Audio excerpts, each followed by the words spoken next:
전하, 이것이 배비 되신 전하의 친모께서 사약을 드실 때 토해내신 피가 묻은 적삼이옵니다. 뭐시라? 이것이 내 어미의 피 묻은 적삼이라고?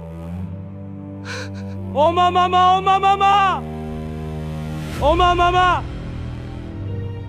어마마마!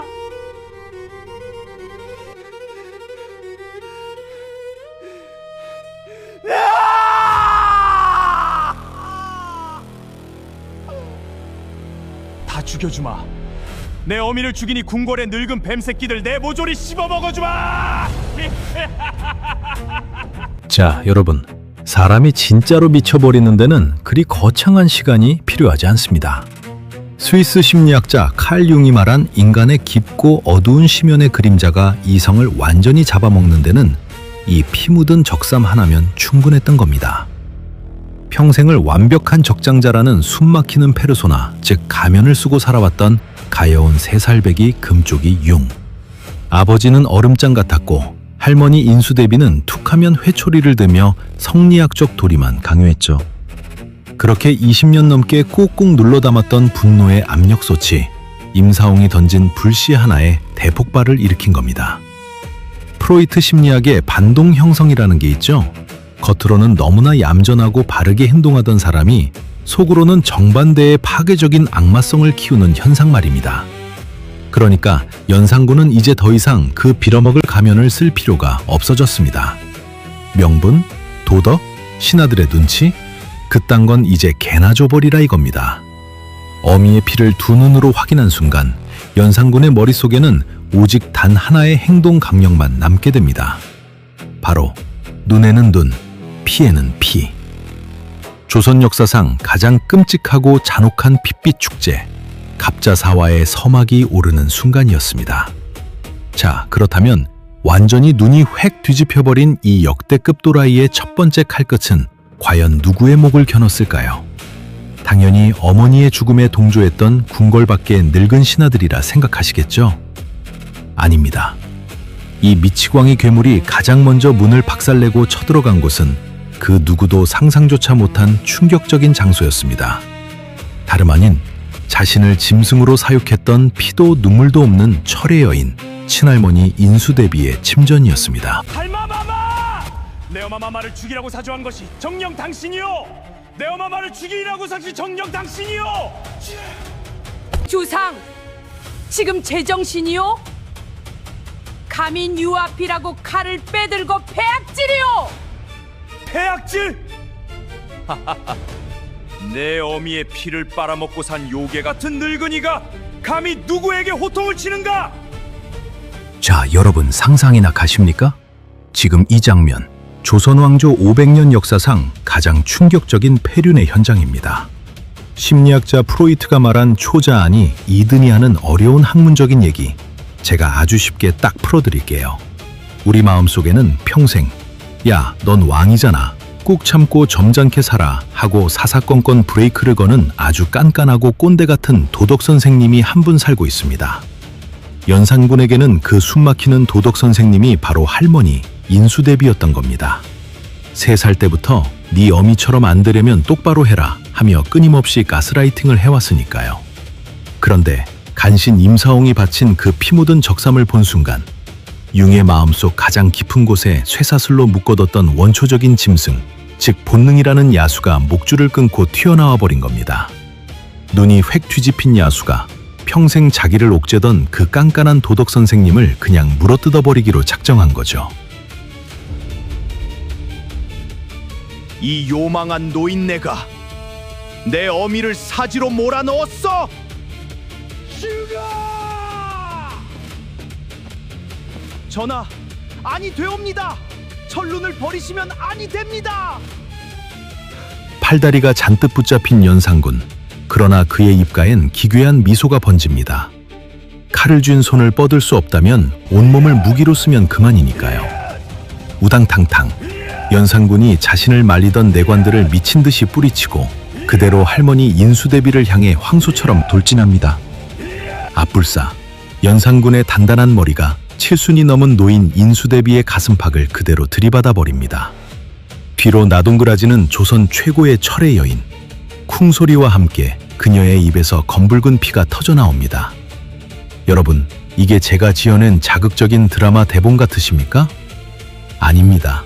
이 기가 막힌 막장 드라마가 진짜 조선왕조실록에 똑똑히 기록된 팩트입니다. 연산군역이 10년 기록을 보면 왕이 장검을 들고 데비전에 뛰어들어 데비를 가슴으로 들이받아 병을 얻게 했다라고 아주 적나라하게 적혀 있습니다. 당시의 사관들도 이걸 적으면서 손이 벌벌 떨리지 않았을까요? 효도를 목숨보다 중시하는 성리학의 나라 조선에서 손자가 칠순 할머니를 머리로 들이받아 박살을 내버린 겁니다. 이건 그냥 욱해서 때린 단순한 폭력이 아니었죠.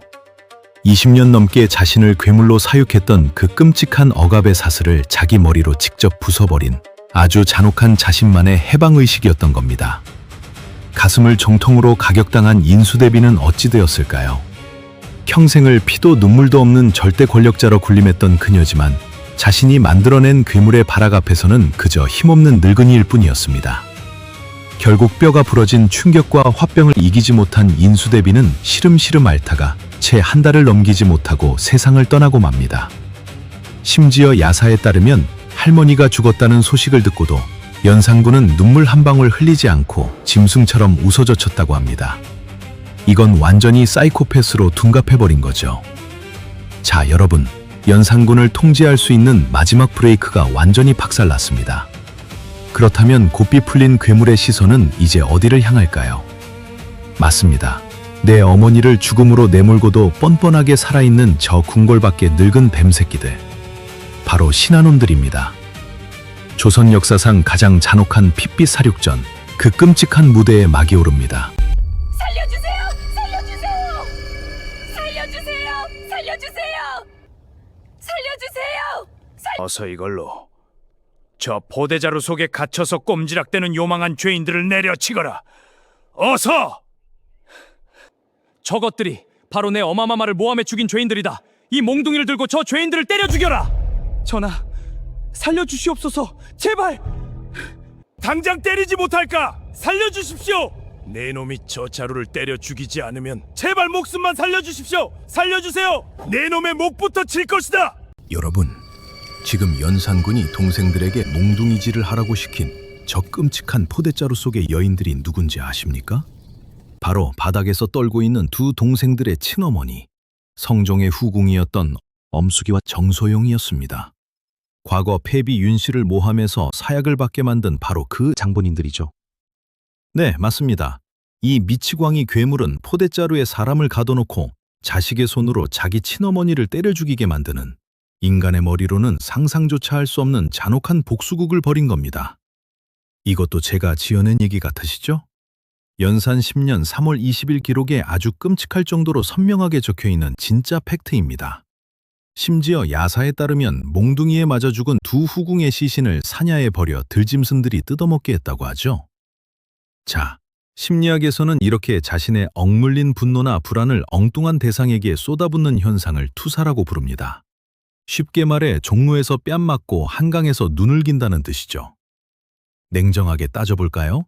사실 패비 윤씨를 죽인 진짜 주범은 끝까지 아내를 외면하고 사약을 내렸던 비겁한 남편, 바로 연산군의 아버지 성종입니다. 하지만 아버지는 이미 죽고 없는 선왕이죠. 아무리 미쳐 돌아가는 연산군이라도 무의식 속에서 감히 완벽한 아버지를 원망할 수는 없었던 겁니다. 그러니 그 지독한 분노의 화살이 어디로 가겠습니까? 맞습니다. 아버지가 총애했던 후궁들, 그리고 아버지 곁에서 어머니의 죽음에 찬성했던 늙은 신하들에게 모든 원망을 투사해버린 겁니다. 내 어미가 사약을 받을 때 입 닳고 동조했던 놈들 모조리 잡아들여라! 이것이 바로 한국사에서 가장 끔찍한 피해 축제라 부리는 갑자사화입니다. 이때는 훈구판이 살인판이 하는 정치적인 파벌도 소용없었습니다. 그냥 패비 윤씨 사건에 조금이라도 연관되어 있다? 그러면 무조건 끌려와서 모가지가 날아가는 겁니다. 기록에 따르면 이때 처형당하거나 유배된 사람만 무려 239명에 달했습니다. 궁궐은 그야말로 매일매일 피비린내가 진동하는 도살장으로 변해버렸죠. 그런데 말입니다.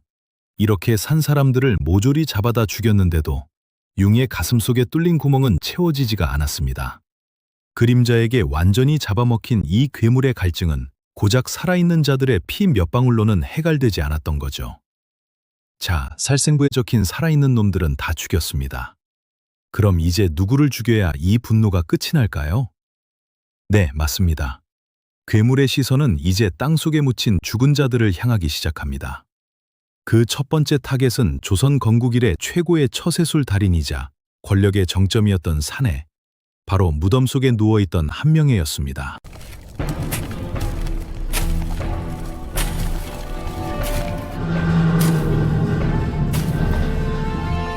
여봐라!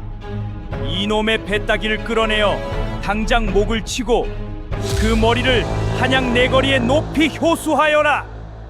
여러분, 방금 무덤에서 파헤쳐진 저 백골 시신이 누군지 아십니까? 바로 수양대군을 왕으로 만들고 무려 5명의 임금을 모시며 조선 최고의 권력을 누렸던 천재적인 처세술의 달인 한명회입니다. 살아생전 나는 새도 떨어뜨렸던 한명회조차 자기가 죽고 나서 이렇게 무덤이 파헤쳐질 줄은 꿈에도 몰랐겠죠. 자신의 어머니인 패비 윤씨에게 사약을 내리자고 찬성했던 늙은 대신들. 연산군은 그놈들이 이미 늙어 죽었다는 사실조차 용납할 수가 없었습니다. 내 어미는 차디찬 사약을 먹고 피를 토하며 죽었는데 니놈들은 천수를 누리고 편안히 무덤에 누워있어? 어림없는 소리. 이것이 바로 조선 역사상 가장 엽기적이고 잔혹한 형벌, 관을 쪼개고 시체를 베어버린다는 뜻의 부관참시입니다. 조선왕조실록 연산 10년 10월 24일 기록을 보면 연산군은 한명회를 비롯해 죽은 자들의 무덤을 파헤쳐 시체의 목을 자르고 뼈를 갈아서 바람에 날려버리라는 소름 돋는 어명을 내립니다. 여러분, 심리학자 프로이트는 인간의 본능 중에 파괴와 죽음을 향해 돌진하는 아주 무서운 본능인 타나토스라는 게 있다고 했습니다. 지금 연산군은 이 타나토스, 즉 파괴 본능에 완벽하게 잡아먹힌 상태입니다. 정상적인 인간이라면 원수가 죽는 순간 복수심도 어느 정도 끝이 납니다. 하지만 마음속의 괴물 그림자에게 완전히 통제권을 뺏긴 연산군에게는 산자와 죽은 자의 경계가 없었죠. 죽은 뼈다귀의 목을 한 번 더 잘라야만, 그 극단적인 파괴 행위를 통해서만 찌릿한 복수의 카타르시스를 느낄 수 있었던 겁니다.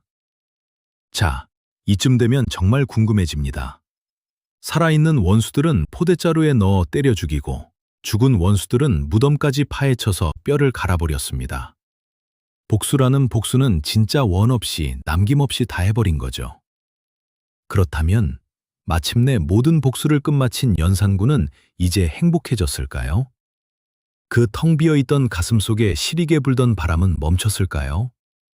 아닙니다. 절대 아니죠.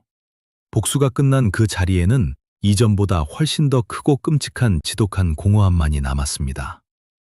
피바람이 휩쓸고 간 텅 빈 궁궐에서 괴물은 다시 끝없는 목마름을 느끼기 시작합니다.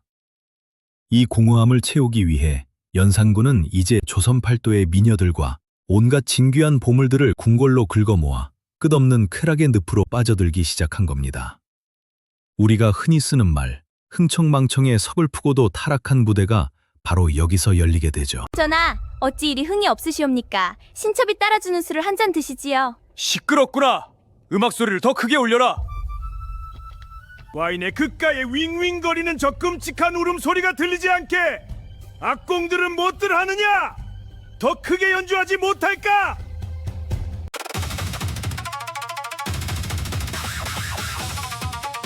자, 여러분, 복수라는 이름의 잔혹한 사륙전이 끝난 후 연산군의 궁궐은 매일 밤 이렇게 기괴한 파티장으로 변해버렸습니다. 이 시기 연산군은 전국 팔도에 채용사라는 관리를 파견합니다. 예쁜 여자는 싹 다 잡아오라는 뜻이었죠. 이때 궁궐로 끌려와 왕의 놀이개가 된 기생들을 가리켜 맑은 기운을 일으킨다는 뜻의 흥청이라고 불렀습니다. 그런데 왕이 정사는 안 돌보고 매일 여자들만 끌어안고 술판을 벌이니 나라 꼴이 어떻게 되겠습니까? 백성들의 고열을 짜내며 흥청들과 놀아나다가는 맑은 기운은커녕 나라가 쫄딱 망하게 생겼죠? 그래서 백성들 사이에서 흥청거리다가 결국 나라가 망청하게 생겼다라는 원망 섞인 유행어가 돌기 시작했습니다. 네, 맞습니다. 우리가 돈을 펑펑 쓰면 놀 때 쓰는 그 흥청망청이라는 단어가 바로 이 연산군의 쾌락 파티에서 탄생한 역사적인 팩트입니다. 그런데 말입니다. 저는 이 화려한 파티가 참으로 서글프게 느껴집니다. 보통의 폭군들은 권력의 맛에 취해서 놀고 먹습니다. 하지만 연산군의 이 흥청망청은 결이 좀 달랐습니다. 심리학적으로 보면 인간은 견딜 수 없는 공허함이나 불안을 마주했을 때 그것을 잊기 위해 극한의 자극, 즉 엄청난 도파민에 중독되어 버립니다. 알코올 중독이나 도박 중독처럼 말이죠. 할머니를 들이받고 아버지의 후궁들을 때려 죽이고 원수들의 무덤까지 파헤쳐서 복수를 끝냈는데 정작 융의 마음속에 살고 있던 그 3살배기 금쪽이는 여전히 안아줄 엄마가 없어서 피눈물을 흘리며 울고 있었던 겁니다. 아무리 사람을 죽여도 그 아이의 울음소리가 멈추지 않으니까 연산군은 미칠 노릇이었겠죠. 그래서 그 환청 같은 울음소리를 덮어버리려고 수백 명의 여자들을 부르고 매일 밤 귀가 터질 듯이 시끄러운 음악을 틀어대며 발악을 했던 겁니다.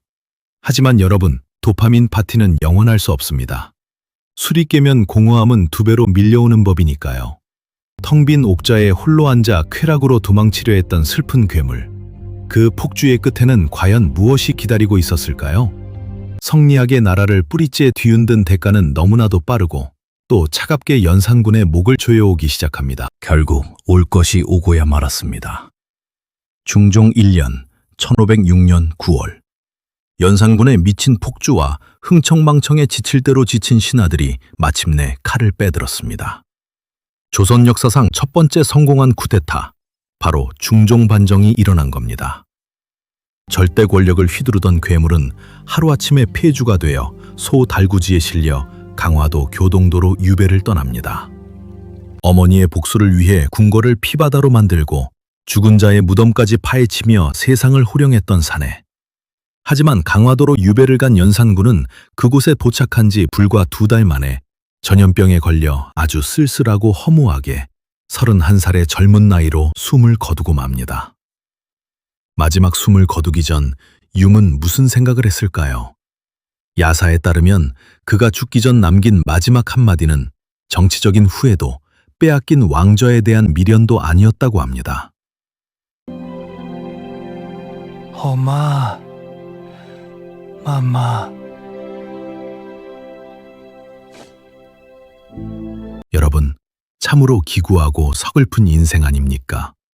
평생을 살인마로, 사이코패스로 살았지만 죽음의 문턱에서 그가 마지막으로 불렀던 이름은 결국 자신을 안아주지 못하고 떠난 어머니였습니다. 우리는 연산군을 보며 참 많은 생각을 하게 됩니다. 요즘 범죄 심리학에서 항상 던지는 가장 뜨거운 질문이 있죠. 사이코패스나 괴물은 날 때부터 악마로 태어나는 것일까? 아니면 차갑고 잔혹한 환경이 그들을 괴물로 사육하는 것일까? 어머니의 죽음, 아버지의 지독한 무관심, 할머니의 숨막히는 가스라이팅. 만약 3살배기 융을 단 한 번이라도 따뜻하게 안아준 사람이 있었다면, 그 아이의 상처난 마음에 공감해주는 단 한 명의 어른이라도 있었다면, 조선의 역사는 그리고 융의 삶은 어떻게 달라졌을까요?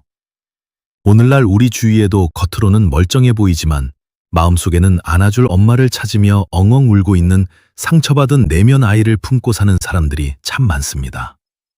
연산군의 이 핏빛 비극이 단순히 옛날 이야기로만 들리지 않는 이유, 아마도 그 때문이 아닐까요? 단 한 번만 돌아봐 주시길 바랬습니다. 얼음장 같던 아바마마의 차가운 등 뒤에서 사랑받지 못해 얼어붙은 3살배기 아이는 피 묻은 어미의 적삼을 안고 홀로 울었지요. 두려웠습니다. 또 버림받을까 무서웠습니다. 그래서 두 눈을 가리고 세상에 비바람을 불겠지요.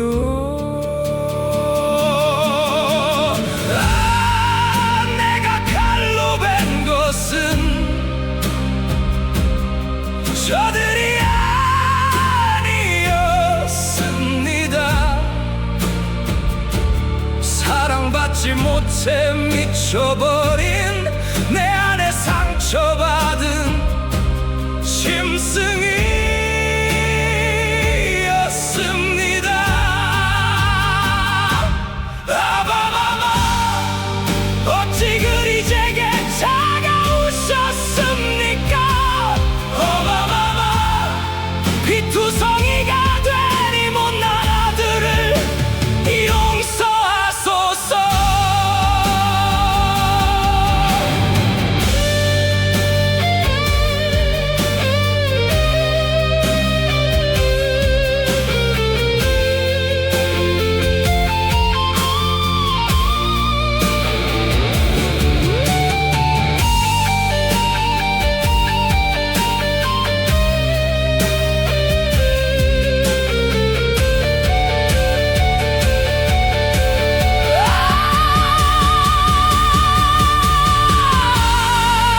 내가 찌른 것은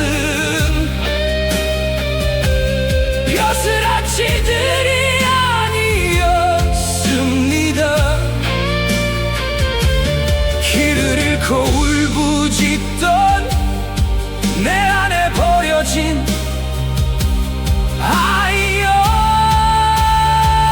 아이였습니다. 아바마마 제발 한 번만 안아주지. 그러셨습니까? 어마마마 이제야 엎드려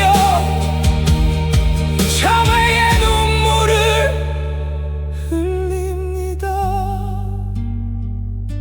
비비린내 나는 텅 빈 옥좌에 앉아 오늘 밤은 소리내어 울어봅니다. 어마마마 어마마마 어마마마